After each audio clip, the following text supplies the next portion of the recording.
예, 여러분 인문학 첫걸음 6주차 공부를 합니다. 6주. 5주차에는 인간의 어떤 역사, 역사는 무엇인가에 대해서 공부를 했죠. 역사가 무엇이라고 공부를 우리가 했습니까? 어, 일단 지나간 어, 사건들을 어, 문자로 기록한 것을 우리가 일단 역사라고 할 수 있죠. 그런데 중요하게 이제 살폈던 내용이 뭡니까? 어, 오주 1차 시에서는 역사를 소실하는 데 있어서, 그러니까 우리가 역사라고 하는 것은 과거의 어떤 일들을 누군가가 기록한 건데, 그 누군가가 기록한 그 기록한 누구 말이 꼬입니다. 그 누구냐? 이제 그 역사가죠. 사관. 역사가가 문자로 기록을 해 놓은 건데, 그래서 이제 랑케 같은 학자는 언젠가는 어떤 객관적인 소스를 강조한 것이고, 그게 실증주의 사학이라고 하는 거고, 에드워드 카 같은 경우는 역사가의 그 어떤 객관적 소스라고 하는 것은 가능하지 않다. 주관이 개입할 수밖에 없다. 그래서 대화주의 내지는 역사주의적 관점을 통해서 끊임없는 그 역사는 현재와 과거의 끊임없는 대화다. 이렇게 이야기를 했습니다. 그러니까 다시 오주는 역사는 무엇인가에 관한 공부를 했는데, 오주 1차 시에는 역사 소스과 관련된 서로 상반되는 두 가지 관점, 크게 랑케 실증주의 사학, 에드워드 카의 대화주의에 관한 이야기를 했고, 2차 시, 5주 2차 시에는 그 이제 로마인 이야기를 쓴 그 일본의 여성학자 시오노 나나미, 이탈리아에 살고 있는 시오노 나나미의 그 역사 소설에 대한 관점을 비판적으로 살피면서, 역사를 움직이는 주체는 누구냐? 시오노 나나미가 이야기한 것 같은 그런 소수의 영웅이냐? 소위 영웅사관? 아니면 대다수의 이런 이름 없는 민중이 역사의 주체냐? 라고 보는 민중사관의 어떤 서로 상반되는 관점에 대해서 오주차는 이야기를 했습니다. 그러면서 이제 여러분이 스스로 판단해 보도록 내가 이야기를 했고, 그 다음에 이제 본래 우리 강의 계획서는 인간 본성에 관한 동양의 전통적 사유 해서, 인간 본성에 대한 그 동양의 전통적 사유 그러면 뭐가 생각납니까, 여러분? 머릿속에 바로 떠오르는 게 있어야 될 터인데, 맹자의 성선설, 순자의 성악설 뭐 이런 거잖아요.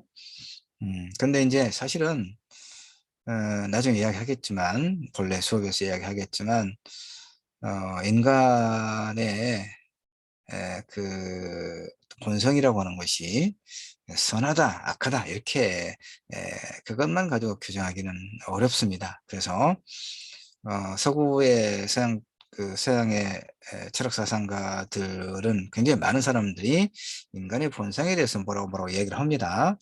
동양에서는 대표적으로 이제 맹자 공자, 공자의 제자인 맹자와 뭐 순자 이런 사람들이 인간의 본성에 대해서 이야기하죠. 그 부분을 이제 우리가 인문학 강의니까 6주차에 강의 계획서에 배치를 해놨습니다. 그런데 강의 영상을 만들려다가 봤더니 지난 학기에 우리 목포해양대학교의 강의 중에서 내가 했던 수업 중에서 명작 고전 읽기가 있습니다. 그때 8주차에 인간 본성에 관한 동양의 전통적 사회 이 챕터를 다루었더라고요.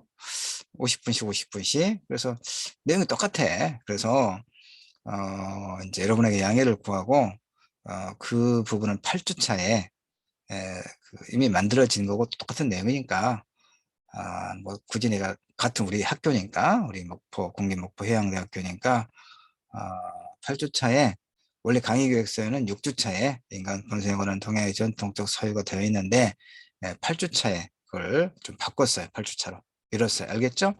그리고 이제 영상을 들어보면 알겠지만 명작 고전 읽기 이렇게 8주 그렇게 나올 겁니다. 그래서 8주차로 여러분 이해를 하세요. 그래서 원래 8주차는 중간 시험 있는 기간인데 비대면으로 하기 때문에 수업 들어야 돼요.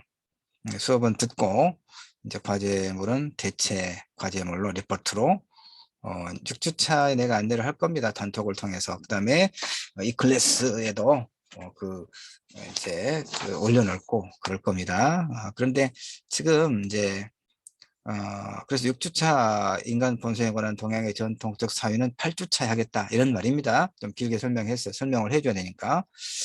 그러면 이제 광역엑스의 8주차에 원래 한말의 혼란과 지식인의 대응 이렇게 되어 있습니다. 요걸 6주차, 지금 6주차 하겠다 이런 얘기죠. 여러분 화면 보고 있죠? 한말의 혼란과 지식인의 대응.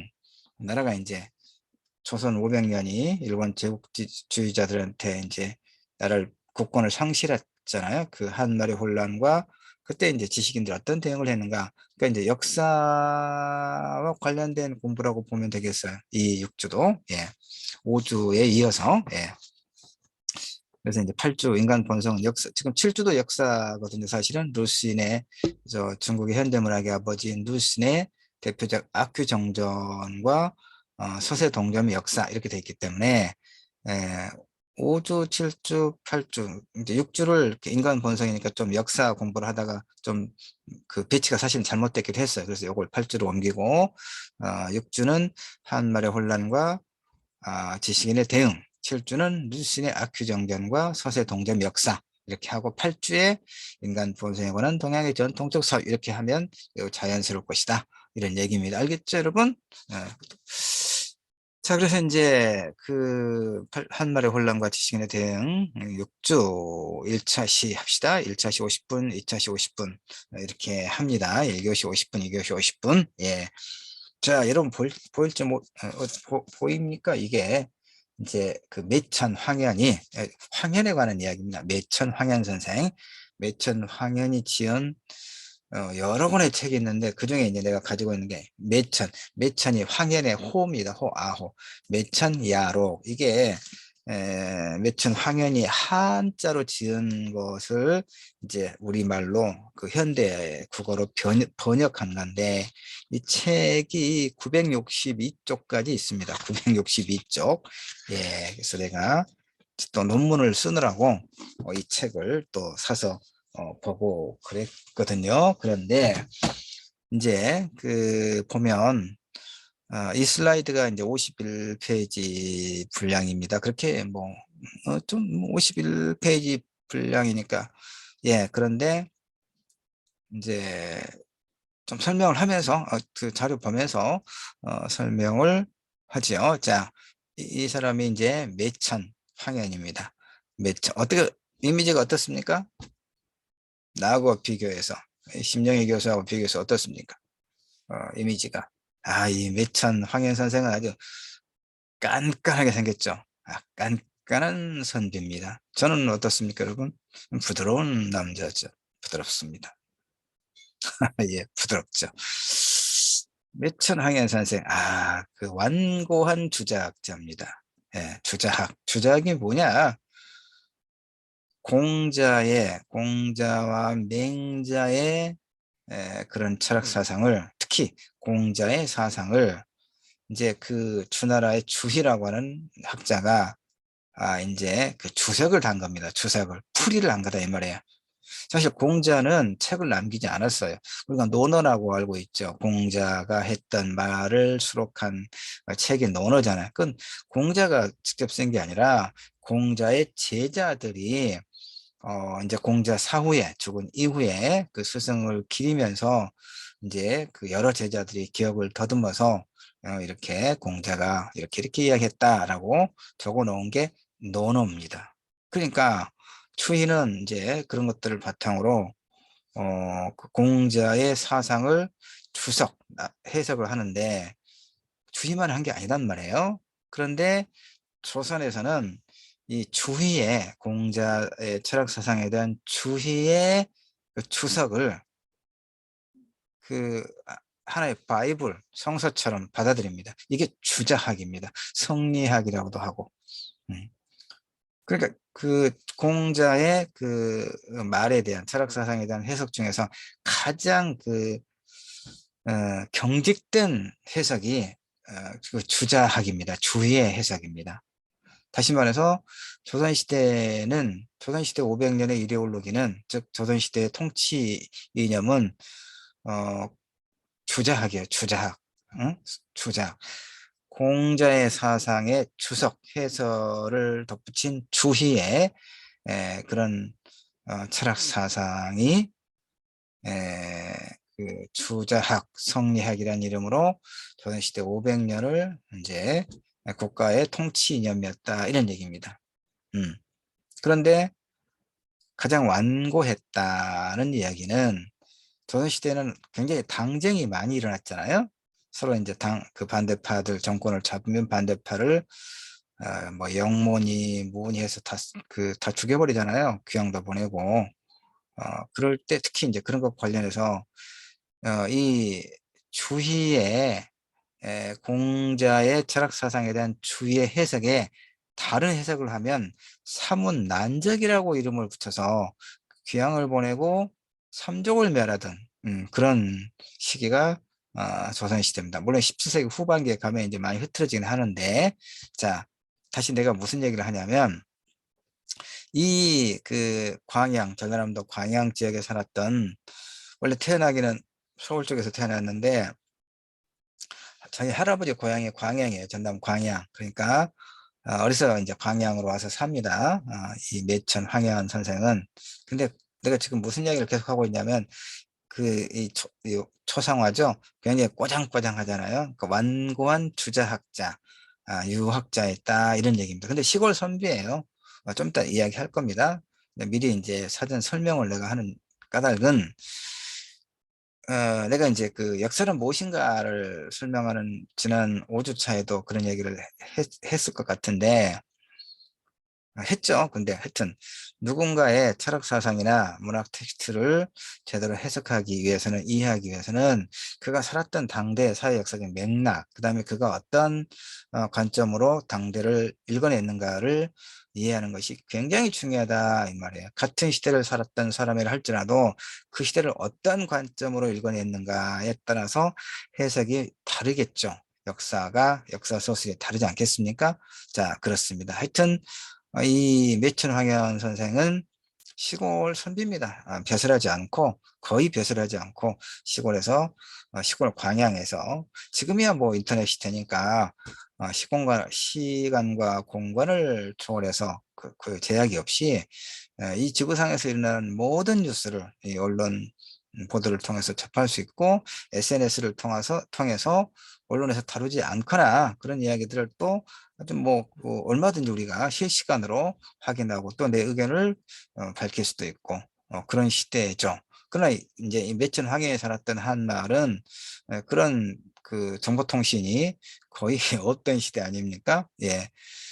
그래서 이제 나라가 망했다는 소식도 한참 뒤에 듣습니다. 그런데 매천 황해는 그 절명시 사수 시 4편을 남기고 자결을 합니다. 나라가 선비를 기른 지 500년이 지났는데 이 얼마나 통탄한 일이냐. 어? 글을 아는 자 사람들로 타기가 어렵구나. 아무도 이 국난을 당해서 그 죽음으로 상거하는 사람이 아무도 없다면 이게 무슨 나라냐?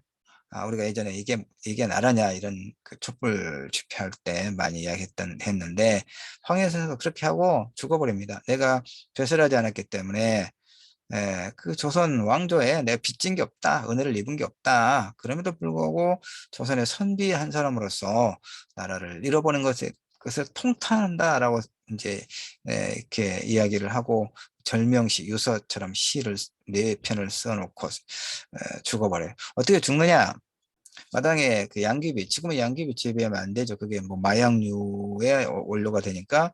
근데 이제 그때는 뭐 조금씩 이렇게 근대적인 어떤 의학이 그 전면적으로 도입되기 전이기 때문에 소위 한방이라든가 이런 민간에서 약초를 통해서 어떤 그 치병, 그 어떤 질병을 일정하게 다스리고 그랬잖아요. 그러니까 양귀비가 이제 그런 정확하게는 모르겠지만 어떤데 그 유효한 약재였는지는 모르겠는데 하여튼 뭐 마당에서 이렇게 조금 양귀비를 기르는 것은 아마 허용이 되었던 모양입니다. 그러니까 이제 이 매춘 황현 선생이 어떻게 자결을 했느냐, 마당에서 기르던 그 양귀비를 이렇게 뜯어먹고, 그 마약도 많이 먹으면 죽잖아요. 그러죠? 영화 보면 많이 그러던데 내 실제로 알지는 않고 먹어본 적이 없으니까. 그런데 영화를 보면 그렇더라고요. 이 매춘 황현 선생도 마당에서 기르던 그 양귀비를 이렇게 먹고 어, 바로 죽지 않아요. 사흘을 끙끙 앓다가 죽습니다. 아주 지독한 양반이에요.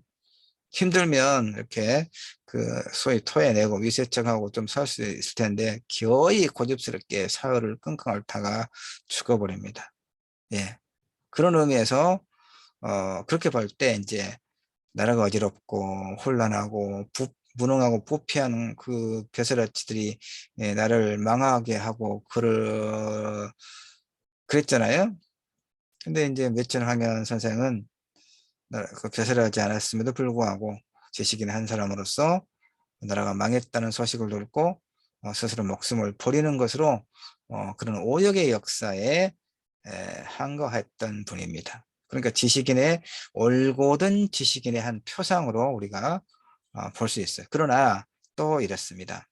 또 어떤 게 있냐면 내가 완고한 유교 그 주자학자, 유교주의자라고 이야기했잖아요. 그러니까 시대 흐름을 이 몇천학년은 받아들이지 못했어요. 동학이라든가 이 서학에, 그러니까 이제 한말의 소위 그 서구 세력에 기독교를 앞세우고, 그 다음에 근대 과학기술 문명, 이런 것들이 엄청나게 유입되는 것을, 그 다음에 또 동학이 이제, 그 천도교, 저기 경주에서 이렇게 또 발언하죠. 그때 많은 그 사람들이 동학에 들어갑니다. 그러니까 세상이 어지러울 때는 이제 이런저런 어떤 참의설이라고 할까? 길지를 떠나고 뭐 무당, 주술 이런 게 또 유행을 하고 그럽니다. 요즘에 우리나라가 지금 비슷하게 그렇게 돼가고 있는데 한말 나라가 망할 지경이 되니까 이런 여러 가지 이제 소위 이제 뭐 그런 주술이 또 많이 이제 그 사람들을 미혹하고 그러거든요. 그 중에 하나가 이제 동학입니다. 동학은 뭐 주술적인 건 아니고 최재부가 이제 여러 뭐 유불선이라고 하는 이제 전래 그 어떤 종교들, 기성 종교들의 어떤 교리를 모아서 동학을 이제 창시를 하지요. 근데 많은 사람들이, 내가 지금 자료에 나와 있는 얘기를 미리 지금 하고 있습니다. 하나의 그 선행 지식으로서 여러분한테 설명하고 있는 겁니다. 그래서 그 동학에 이제 많은 사람들이 몰려갑니다. 근데 누가 몰려가냐? 그 중인 이하의 계급. 예, 그러니까 그동안에 조선은 양반 사회였어요. 철저한 양반 사회였습니다. 양반 계층은 전쟁이 나도 군대 나가지 않습니다. 누가 나갑니까? 백성들이, 농민들이 나갑니다. 세금도 내지 않습니다. 양반 계급. 그러니까 나라가 망하는 거죠. 그런 나라 망해야 되지 않겠습니까? 신분 제도가 철저했던 그런 나라. 그런데 500년을 지통했으니까 상당히 오래 갔었는데, 하여튼 이제 동학에 많은 그 중인 계급이야. 그다음에 뭐 백정이라든가 이렇게 사람 대접을 받지 못했던 그런 천민들 소위, 그리고 또 그 아내자들, 그 완고한 가부장제적 사회에서 여성은 사람 대접을 받지 못했죠. 조선시대 때. 그런 사람들이 동화에 갑니다. 왜 그럴까요? 사람이 하늘이다. 이게 동학의 핵심적인 사상입니다. 사람이 하늘이다. 인내천.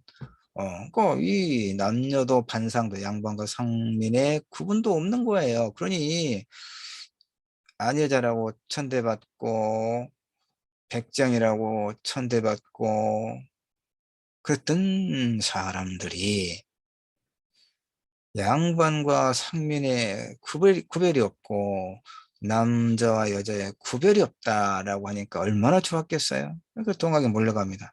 그런데 매천 황현 선생은 그걸 보고 엄청나게 이제 그 이해를 못하는 거예요. 왜 그 많은 중인 이하의 그런 이제 백성들이 천민들이 동학에 몰려가는지를 이해를 못하는 겁니다. 이 사람은.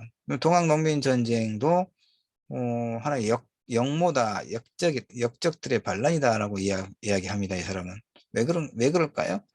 이제 좀 이따 자료를 보고 차근차근 내가 설명하긴 할 겁니다. 그러니까 그 한말의 그런 조정에, 그다음에 이제 우리가 고종이죠. 임금이 나라를 망할 때 고종이고, 그다음에 그 부인이 누굽니까? 왕비가 우리가 이제 민비는 좀 낮춰 부르는 거고, 그 나는 조선의 국모다라고 그 뭐 영화로 또 유명했던 누구죠? 자료 봐야겠네. 잊어버렸네. 자료 한번 볼까요? 그 생각이 또 안 나네. 갑자기 명성황후. 예, 나는 깜빡깜빡 생각이 안 나다가 바로 납니다. 명성황후. 명성황후의 그 이제 동생들, 그 외척이 조선시대는 또 나라를 망가뜨리고 그랬거든요. 그러니까 이제 민비, 그러니까 명성황후의 뭐 남동생이나 이런 사람들이 매간매직을 합니다. 돈을 받고 지방관을 이제 팔죠. 그러니까 그렇게 아주 부정부패가 만연한 이제 그런 어떤 사회에 대해서 멸전항해는 그 조선 왕조의 그런 그 지배 계층의 무능과 부패, 탐욕에 대해서 매섭게 비판을 하긴 합니다. 그러면서도 소위 이제 그 아래로부터 혁명, 동학 농민혁명이라든가 그다음에 동학이라고 하는 어떤 새로운 어떤 종교 현상을 부정적으로 보냅니다. 왜냐하면 조정이 무능과 부패했다. 그러면 그 썩은 관료들을 벌하고 유능하고 깨끗한 관료들을 뽑아서 나라를 잘 운영하면 되는 것이다라고. 그러니까 임금을 갈아엎거나 역성혁명이죠. 그 자체를 올바르지 않다고 본 겁니다. 그런 의미에서 공자의 그런 정명사상, 임금은 임금답고 신하는 신하답고 백성은 백성다워야 한다는 공자의 정명론을 그대로 받아들입니다. 완고한 거죠. 고루한 겁니다. 그러면 여러분 또 질문할 수가 있겠네. 아니 임금은 임금답고 백성은 백성답고, 아니 임금은 임금답고 신하는 신하답고 백성은 백성다워야지, 그게 왜 문제입니까? 선생은 선생답고 학생은 학생답고 아비는 아비답고 어미는 어미답고 딸은 딸답고 아들은 아들답고 그래야 가정이든 사회든 국가든 잘 운영이 될 게 아닙니까? 라고 질문을 하겠죠? 왜 문제일까요, 여러분? 이거 이제 8주차에 그 아까 내가 설명 많이 했던 것처럼 인간 본성에 관한 동양의 전통적 사유를 설명할 때 공자의 정명사상이라든가 이걸 이야기할 겁니다. 그때 충분히 이야기할 건데, 그때도 이런 이야기 할 건데, 왜 문제냐면 공자의 그 임금은 임금답고 신하는 신하답고 백성은 백성다워야 한다고 하는 말은 임금은 하늘에서 점지해 준 거다, 이 말이죠. 그 말은 같은 거예요. 다만 공자가 살았던 시대는 천추 전국 시대로 원천하가 서로 이제 그 천하를 제패하기 위해서 끊임없이 전쟁을 벌이던 시대였어요. 그러니까 봉토의 왕이 천자를 이제 무너뜨려서 자신이 천자가 되어가는 그런 시대였기 때문에, 즉 역성혁명의 시대였기 때문에 그 나라가 끊임없이 혼란스럽고 전쟁이 끊이지 않았기 때문에, 바로 그러한 상황에서 임금 임금답고 신하는 신하답고 백성이 백성다워야 나라가 평안할 것이다라고 말했을 뿐이에요. 알겠죠? 자, 자료를 보지 않고 이야기를 많이 해서 나는 뭐 괜찮지만 우리 학생들은 좀 답답하다는 생각이 들 수도 있겠어요. 그래서 이제 그런 배경 설명 속에서 자료를 보면서 어, 이제 이야기를 하도록 할게요. 무슨 이야기 하고 있습니까? 지금 우리가 인문학 첫걸음, 음, 한말의 혼란과 지식인의 대응, 매천 황해를 중심으로, 이건 내가 이제 이 자료는 지금 그 PT로 풀어서 놨습니다만은 본래 학술지에 실렸던 이제 그 논문입니다. 내 글의 일부를 여러분에게 이제 편하게 좀 보여주기 위해서 이렇게 좀 편집을 했습니다. 자, 황현, 매천 황현. 19세기 중반에 태어나서 20세기 초에 죽었습니다. 한말의 문장가, 시인, 역사가 한일 병탄의 소식을 듣고 자결한 의사, 예, 의사, 의로운 사람, 의로운 선비, 예, 한일 병탄, 예, 그 나라가 국권을 뺏기고 일본 제국주의자들에 의해서 조선이 강제로 식민지가 돼버렸죠. 예, 그 시기에 그 시기에 살다가 죽은 예, 유학자입니다. 선비. 예. 자, 당대의 이제 시대적 배경을 당연히 봐야 됩니다. 아까 얘기했잖아요. 누군가의 철학 사상, 그 다음에 문학 텍스트를 제대로 이해하기 위해서는 그가 살았던 시대에 대한 이해가 필수적이다. 자, 조선 사회는 19세기 후반에 접어들면서 유교적 질서가 붕괴됩니다. 조선시대 500년의 그 국가 지도 이념, 이데올로기는 뭐라고 그랬습니까? 주자학, 성리학, 공자의 철학 사상을 주희가 주석을 붙인 해석을 한 그 주자학이 조선시대 500년의 지도 이념이었다 이런 얘기입니다. 그런데 이제 사실 17세기 임진왜란을 당해서부터 이 유교적 질서가 사실은 많이 붕괴되기 시작합니다.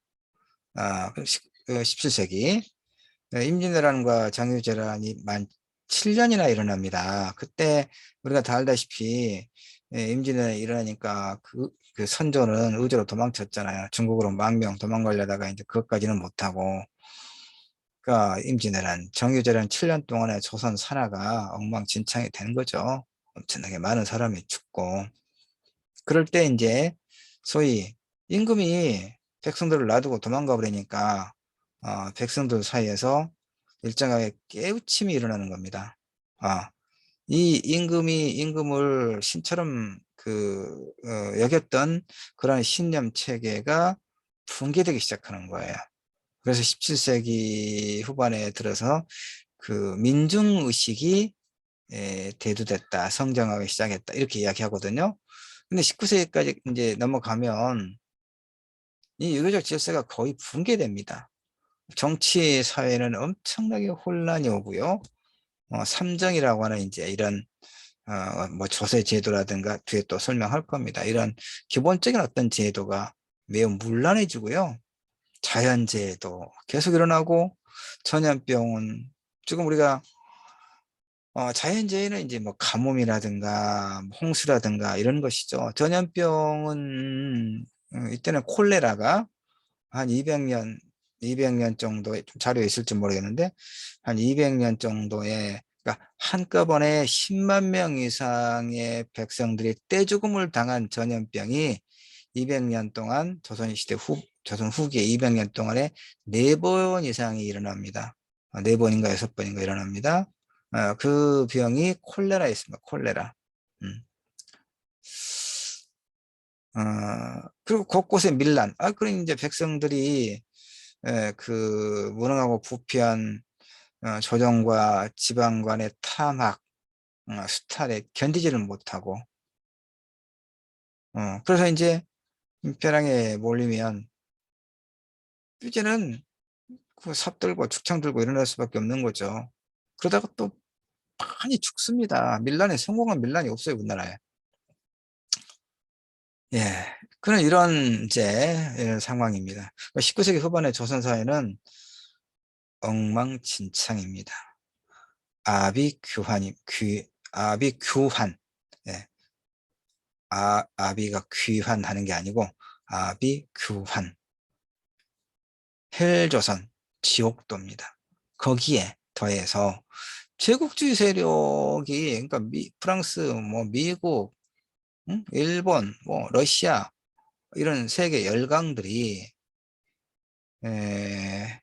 조선을 또 차지하려고 그 함정을 보내서 대포를 쏘고 강화도에 상륙을 해서 양민들을 죽이고 이러죠. 이런 식입니다. 그러니까 누란의 위기.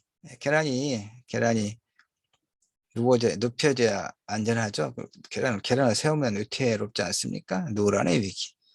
예, 그런 시기가 19세기 후반입니다. 자, 그렇고 주작 아까 설명했습니다. 지금 아까 이제 자료 보지 않고 그 기본적인 설명을 했었는데 지금 이제 자료 보고 여러분의 답답함을 좀 해소하기 위해서 자, 주작은 하나의 교조라고 하면서 한 획도 다른 해석을 하면 안 된다 그 말이에요. 모든 경전에 있어서 주자의 응? 그 주석, 해석 방법에 따르지 않고 조금이라도 다른 해석을 하면 사문 난적, 역적으로 몰립니다. 특히 송시열에게 있어서 이단이란 뭐냐? 주희에 반대하는 것. 그러니까 서학에 대처하는 그 체제공과 정조의 태도는 이제 그 정조 사도세자의 아들이죠. 음? 영조의 손자. 예. 그러니까 가장 개혁적인 군주. 아버지가 사도세자가 그 할아버지 정조에 의해서 뒤주 속에 갇혀서 억울한 죽음을 당했잖아요. 그게 이제 여러 그 어떤 당파의 그 어떤 권력 간의 암투의 결과이기도 하고 정조 정조가 그러니까 권력을 아들과 함께 나누지 못하는 아들에게서 권력의 어떤 권력을 뺏길지도 모른다는 그런 망상에 시달렸던 정조의 그런 망상이 같이 어우러져서 이제 사도세자가 뒤주 속에 갇혀서 죽음을 당했잖아요. 정조는 자신의 아비가 그렇게 비참한 죽음을 당했죠. 그럼에도 불구하고 그 복수를 하지 않습니다. 탕평책을 쓰고 골고루 이제 인재를 증명했다는 이야기입니다. 그 다음에 특히 체제공이라고 하는 걸출한 신하를 이제 영종으로 가까이 두고 이때 그 다산 정약용 같은 그 서울 출신입니다. 다산 정약용이라든가 이런 사람들을 그 재능을 보고 가까이 하고 그렇습니다. 그래서 그랬는데 가장 그 조선 후기에 가장 개혁적인 군주였다고 평가받는 정조 역시 그 송시열과 같은 완강한 어떤 그 주자주의 유학자였다 이런 얘기죠. 그만큼 조선에서 이 음, 주작의 위세는 절대적인 것이었어요. 왕권을 뒷받침하는 그러니까 신하들이 그 종종 이제 그 소위 말하면 정변 쿠데타를 일으켜서 왕을 갈아치웠잖아요. 왕을 갈아치워도 어때요? 이상기로부터 시작해서 저 고종임금까지 거의 500년 동안에 왕은 이씨였죠.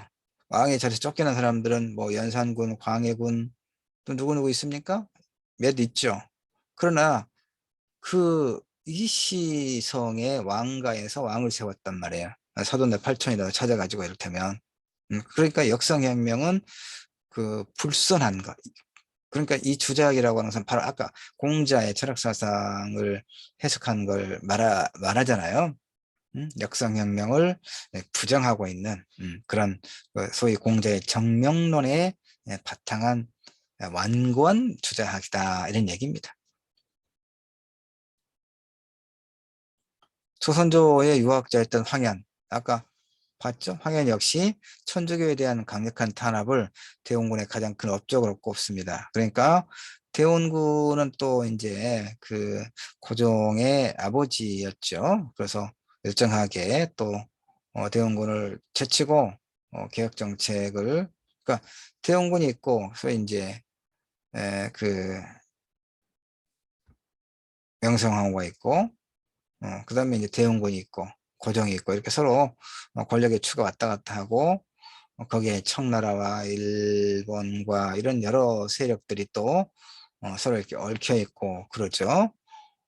그런데 하여튼 대원군은 강력한 이제 어떤 리더십을 발휘했던 그런 경복궁을 중축을 하죠.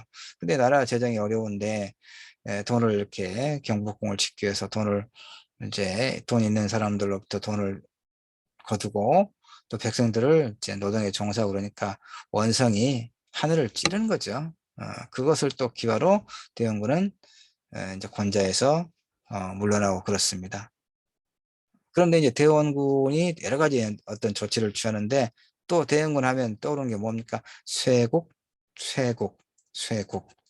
프랑스라든가 네덜란드라든가 미국이 함정을 보내서 개항, 통상을 요구하지만 완강히 그걸 거부하죠. 쇄국 정책. 예, 예. 그러니까 그러면서 천주교도들을 모조리 이제 죽이죠. 성모 마리아상을 땅에 놔두고 그걸 이제 밟고 가면 살려주고 밟지 않으면 죽이고 뭐 이런 것들. 그래서 황현도 천주교에 대한 강력한 탄압을 그 대원군의 어떤 그런 정치를 일정하게 비판하면서도 이 천주교에 대한 강력한 탄압은 또 가장 큰 업적으로 꼽습니다. 그런 것에서 알 수 있는 것처럼 이 황현은 유교지에서 배치되는 이런 사상을 절대로 용납할 수 없다고 생각했던. 그러니까 지금 무슨 이야기를 계속하고 있습니까? 조선 후기에 가장 개혁적인 군주였던 정조도 그렇고 그 다음에 앞서 설명을 내가 많이 했지만 나라가 망했을 때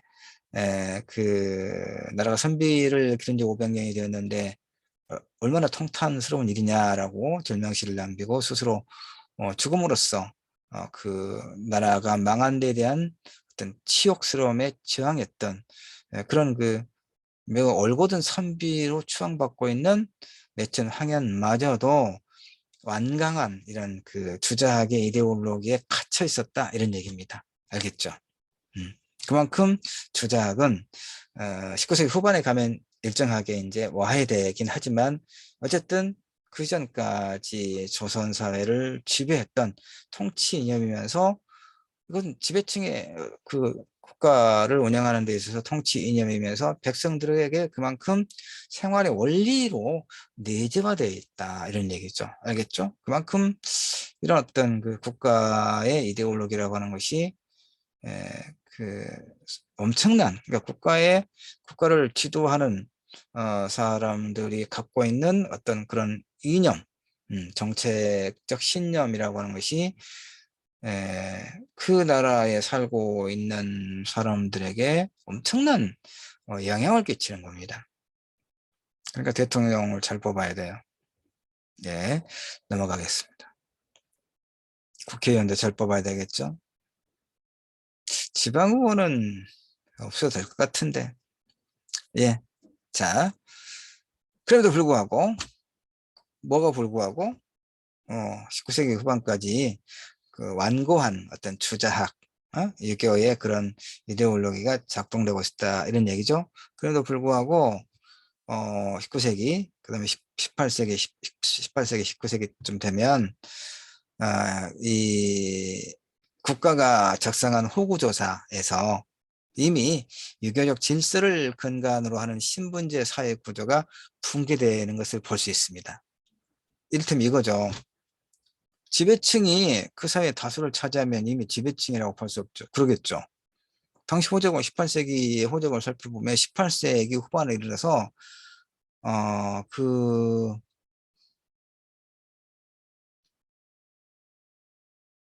양반 인구가 50%를 넘어갑니다. 이건 정상이 아니죠. 네. 양반 인구가 50%를 넘으면 정상이 아닙니다. 양반은 아까 내가 얘기했죠. 세금 안 내고 병해금을 지지하는 특권층이었어요. 한 10% 정도 특권층입니다. 그런데 어떻게 양반 인구가 50%를 넘어갈까요? 자, 양반층 내부에 심각한 계층 분화가 진행되면서 몰락의 양반이 속출했다 이런 의미가 됩니다. 조선조의 지식인은 유학자, 선비죠. 기본적으로 이들은 사회적 신분 변동에 이들이 사회적 신분 변동의 길은 뭡니까? 과거에 급제하는 거죠. 유교 경제를 외워서 과거에 급제하는 것. 아니면 이제 그 높은 관직에 있던 사람들은 그의 이제 자식이나 뭐 손자나 이런 사람들을 음서, 어, 첨가해서 두 가지 방법이죠. 그러니까 일반 뭐 선비 유학자라고 그러더라도 어떤 신분이라든가 경제적 어떤 그 여건의 차이는 상당히 많지 않았겠습니까? 양반이라고 다 부자는 아니었을 테니까. 근데 어쨌든 이들이 관직에 이제 진출함으로써 이그 과거를 통해서 관직에 진출함으로써 음사는 그렇게 많지는 않았으니까 최고위 그 인사들의 그런 어떤 경우. 그러니까 지금 우리는 어떻습니까? 우리는 이제 이렇게 대학 공부를 자신의 전공, 재능에 맞춰서 공부를 정말 열심히 하고 졸업을 하고 나서 취업의 관문을 통과해서 직장 생활을 하고 어, 이제 일을 하면서 자신의 생활을 꾸려나가죠. 음. 그런데 뭐 재벌이나 준재벌가의 피가 섞여서 태어난 사람들은 우리처럼 죽으라고 고생을 하지 않죠. 이렇게 공부하고 열심히 하지 않아도 태어날 때부터 재벌이 되고 준재벌이 되니까 그 이제 광주 지역에 오늘은 토건업자들이 그 다양한 방법으로 부를 이제 축적을 하는 경우가 아주 많습니다. 그래서 언론사도 많이 소유하고 또 그러는데 방패막이로 광주광역시, 광주를 기반으로 하고 있는 전국적인 토건업체가 두 군데가 있습니다. 호반건설이 있고 중원건설이 있고 호반건설은 이제 뭐 그런 얘기 다 내가 못하고요. 호반건설은 이제 서울신문을 사버렸죠. 그다음에 중원건설은 뭐 디지털 타임즈인가 이런 거 사고 그런데 중원건설이 또 우리나라 이제 그 1, 2위 꼽는 대우건설을 또 먹었잖아요. 그러니까 중원건설 회장이 정창선이라고 회장이 있는데 그의 아들은 이제 사장이고 손자가 20대에 이제 그 남자아이인데 고등학교밖에 안 나왔다고 하더라고요. 공부하기 싫었겠죠. 뭐 준재벌급인데 뭐 공부를 뭐하게 하겠습니까? 힘들게. 우리 공부하려니까 얼마나 힘듭니까, 여러분? 예. 공부 내라 해서 또 시험도 보고 리포트도 내놓고 했는데 A를 받는 것도 아니고 어떨 땐 B 받고 어떨 땐 C 받고 겨우 정말 죽어라 해야 A 받고 그러잖아요. 그런데 그 애는 이제 뭐 고등학교만 나왔나 봐요. 뭐 정확한 사정은 모르겠지만 고등학교밖에 누구 이야기합니까? 중흥건설 정창선 회장의 손자 20대 중반인가 후반인가 모르겠는데 고등학교밖에 안 나왔고 그런데 대우건설 부장으로 최근에 꽂아줬다고 언론에 나왔더라고요. 대우건설에 근무하는 사람들은 얼마나 허탈감, 좌절감을 갖겠습니까? 사원으로 입사해가지고 부장이 되려면 20년이 걸린다고 그러더라고요. 대학을 졸업해서. 근데 이제 그 회장의 손자는 고등학교밖에 졸업하지 않았고 이제 20대인데 부장으로 꽂아줬죠. 참. 그러니까 이거 그러죠. 그러니까 이 조선시대에도 고위 관직을 지냈고 세력을 갖고 있는 자들의 자녀들은 손자들은 그때 죽어라 공부해가지고 과거를 통해서 급제하지 않더라도 엄세를 통해서 추천을 통해서 관직에 나가고 그렇습니다. 그러나 그건 숫자가 많지 않죠. 일반적인 경우는 유학을 공부해서 과거를 통해서 관직을 얻는 것. 물론 이제 무과는 또 그 무술 시험을 단련을 통해서 또 이렇게 과거 무과에 합격해야 되고 그러겠죠. 자, 다시 그런데 그런데 이제 요 얘기죠. 세도 정치로 인해서 과거 시험이 이제 문벌과 당색에 의해서 좌우되고 과거 시험 자체가 요식적인 행위가 되기 시작합니다. 그래서 몰락하는 사족들을 속출하는 거죠. 그러니까 과거가 요식행위가 되는 거죠, 이제. 과거가 이제 부정부패, 부정으로 얼룩진다, 이 말이에요. 그러니까, 그 줄 없는 사람들은, 나같이 줄 없는 사람들은, 우리가 그런 얘기 많이 하잖아요. 정말 죽으라고 뭔가를 했는데, 그래서, 지원을 서류를 냈는데, 뭐, 왜 떨어지지도 모르고 떨어지죠? 그럼 맨 땅에 헤딩한다고 그러잖아요, 우리가. 음. 그러니까, 우리가 이제 20대 청년만 그런 거 아니고요. 그런 것에 분노하잖아요. 공정하지 못한 어떤 것. 뭐 취업이든 시험이든 승진이든 이런 것에 대해서 도무지 공정하다고 보이지 않는 것, 음, 이런 것 때문에 우리가 이제 많은 분노를 하지요. 예. 근데 18세기, 19세기 되면 조선시대가 이렇게 되는 겁니다. 예. 그러면 뭐야? 나라 망하는 거예요. 예. 나라가 망하는 거죠. 그래서 관직이 유일한 사회적 가치였던 조선 사회에서 이렇게 유학자가 관직으로부터 차단되는 것은 경제적 몰락까지 수반하는 것이죠. 그러잖아요. 관직, 과거를 통해서 관직에 나오고 벼슬을 해야 시급이 주어지니까 월급을 받고 살 수 있을 텐데, 과거가 엉망진창이고, 그러면 이제 과거에 나가지 못하면 뭐야, 일단 고시낭이 되는 것이고, 그러면 고시원 떠돌다가, 이제 혼자 고독사 하는 거 아니겠습니까? 좀 심하게 이야기하면. 그래서 양반 신분이 매매됩니다. 이제 가난한 양반들이 그 허물 좋은 양반이라고 하는 그걸 소위 이제 족보를 부유한 상인들, 이제 이런 18세기 되면은 이제 그 상인도 그렇고 또 농업 부분에서도 그렇고 부를 쌓은 이제 이런 일반 백성들이 생기기 시작해요. 이 사람들이 신분을 이제 돈을 주고 매매를 하는 거죠. 이렇게 중인, 서얼, 부농층의 양반 신분으로의 상향 이동이 급증합니다.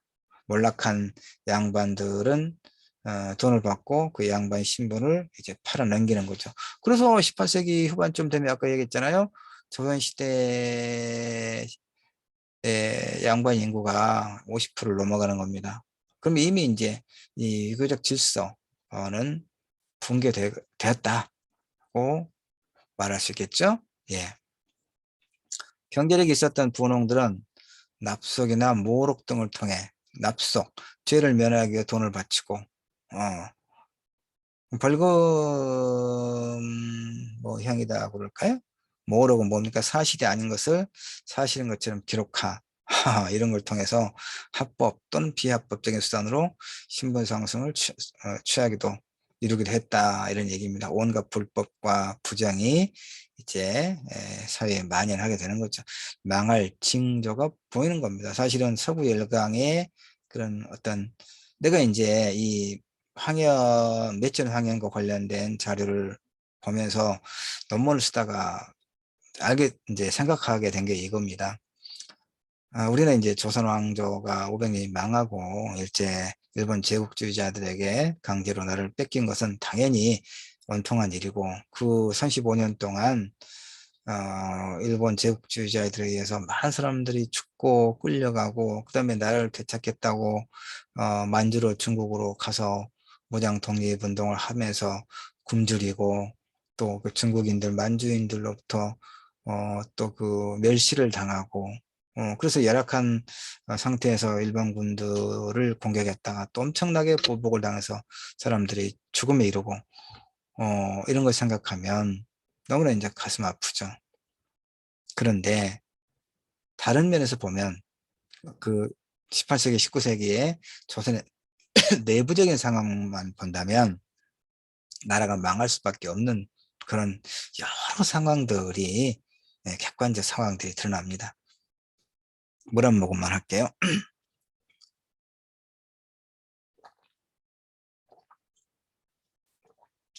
나라가 망하면 모두가 불행해지죠. 불행해지죠. 양반들도 양반 행세를 더 이상 못하고, 일반 백성들은 이민족의 그 어떤 지배 속에서 착취를 당하고, 또 그 이중 삼중의 차별을 겪을 수밖에 없으니까.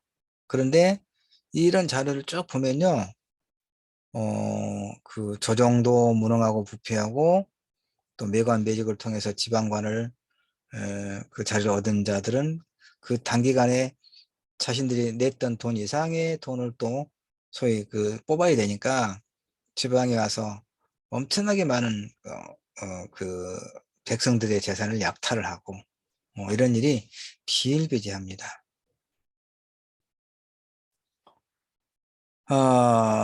이제 그런 측면에서 본다면 그 좀 냉정한 말일 수는 있지만, 어, 그 19세기 말에 나라가 망한 것은 망할 수밖에 없는 그런 상황이었다는 생각을 거듭거듭 하게 됩니다. 목도 마르고 시간도 50분이 다 돼서 인문학 첫걸음 6주 1차 시는 이 정도 하고 좀 쉬었다가 좀 쉬어야겠어. 목이 지금 계속 이렇게 오전에도 또 다른 수업 영상도 만들고 하루 종일 그랬더니 몸 상태가 매우 이렇게 좀 나빠지기 시작하고 있습니다. 목소리도 그렇고. 자, 일단 인문학 첫걸음 6주 한말의 혼란과 지식인의 대응과 관련해서 아직 황현에 대해서는 앞에 설명을 좀 하긴 했지만 좀 본격적으로 가진 않았습니다. 그래서 황현이 어떤 인물이고 어떤 선택을 했고 그가 살았던 19세기 조선은 어떤 그 상황, 사회 역사적 그런 그 상황이었는가를 일부를 설명을 했습니다. 여기까지 해서 6주 1차시 일단 마치도록 하겠습니다.